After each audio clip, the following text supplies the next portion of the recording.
Ich bin Knip Gambo und Bremen und ich spiel Rock'n'Roll und so wat ob Platt und Hochdeutsch.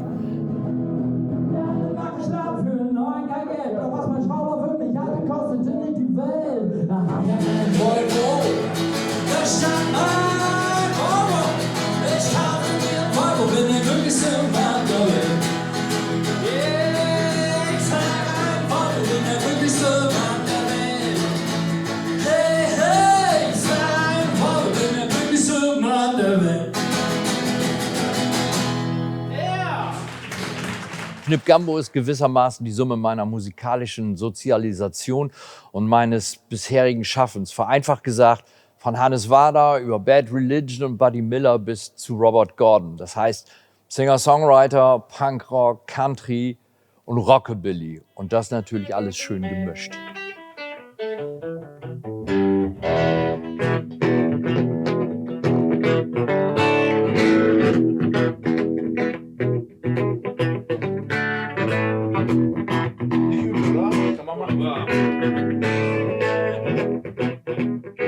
Wenn das Wort nicht so abgedroschen wäre, würde ich sagen, das Projekt heißt Knip Gambo. Ich sage aber deswegen lieber, das Programm heißt Knip Gambo. Natürlich gibt es eine Projektion des Namens auf meine Person. Ich stehe ja für dieses Konzept. Aber wenn wir als Trio auf der Bühne stehen, sage ich immer, moin, wir sind Knip Gambo.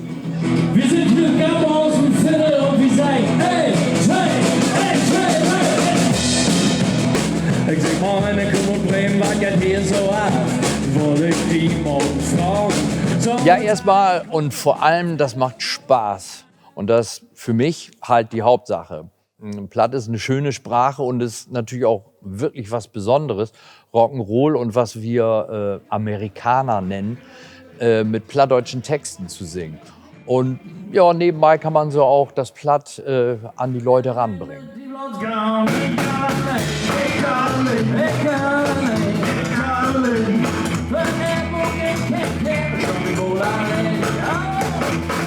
Also ich habe mal in einer Punkband gespielt, die hießen die Mimis. Und da habe ich das erste Stück übersetzen lassen. Dann später habe ich in einer Rock'n'Roll-Band in Wilhelmshaven gespielt und da habe ich dann das zweite Stück übersetzt. Eins kam zum anderen und da muss ich dann auch in aller Bescheidenheit sagen, die Idee hatte ich.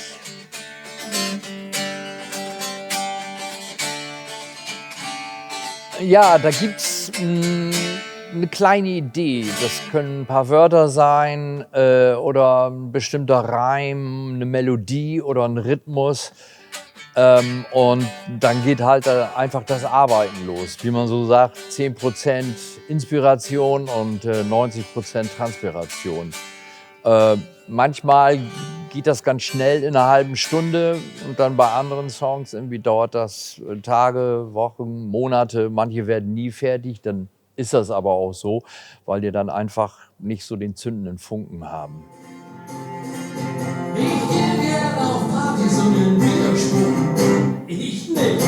In erster Linie bin ich Musiker, spiele Rock'n'Roll und singe auf Platt, in der Reihenfolge. Wenn mich Leute sehen und hören, bin ich natürlich auch in gewisser Weise schon ein Botschafter, denn ich zeige, dass die plattdeutsche Sprache sehr lebendig ist und nicht nur für Dönches, Bauernschwänke und Gummistiefelhumor taugt.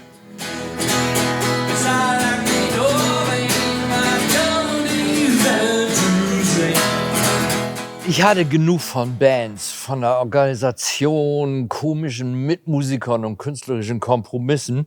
Also habe ich als Natural Born Einzelkind gesagt, jetzt mache ich das mal so, wie ich das will und keiner quatscht mehr rein. So frei nach der Devise, kein Spaß, kein Las. Mir war aber auch irgendwann klar, wenn ich über einen bestimmten Punkt hinaus will, muss ich eine Band haben. Dieser Punkt war dann mit der Veröffentlichung der CD im Januar 2021 gekommen. Und ich muss sagen, es fühlt sich sehr gut an. Ist halt meine Band und ich gebe die Richtung vor. Wobei ich extrem gute Mitmusiker habe. Steff Ulrich am Schlagzeug, Andy Merck am Bass. Und wir musikalisch super gut zusammenarbeiten. Ich bin ja auch nicht so vermessen zu sagen, ich allein weiß, wo die musikalische Wurst gewachsen ist. Und das wiederum ist dann der Vorteil einer Band mit dem Input, den jeder reinbringt. Aus dem gleichen Grund habe ich die CD dann auch mit Steff Ulrich als Produzenten gemacht. Und dass der Tacho funktionierte, ist schon sehr lange her. Ich fahre nur noch eine Drehzahl. Ich mache die Musik in erster Linie aus Leidenschaft und weil ich eine alte Rampensau bin. Aber leben kann man von dieser Spartenmusik natürlich nicht.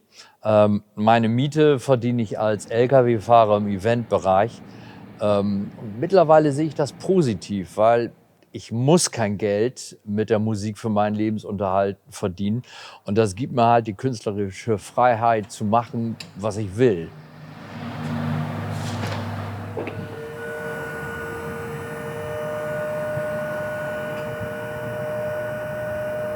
Oh, da gibt es schon einige. Also Chrissy Hynde von den Pretenders zum Beispiel, Buddy Miller oder gerne auch mit Tom Petty, Gott hab ihn selig. Alles großartige Songschreiber und Musiker. Und by the way, wenn Tom Petty da ist, ist auch sein Gitarrist Mike Campbell nicht weit.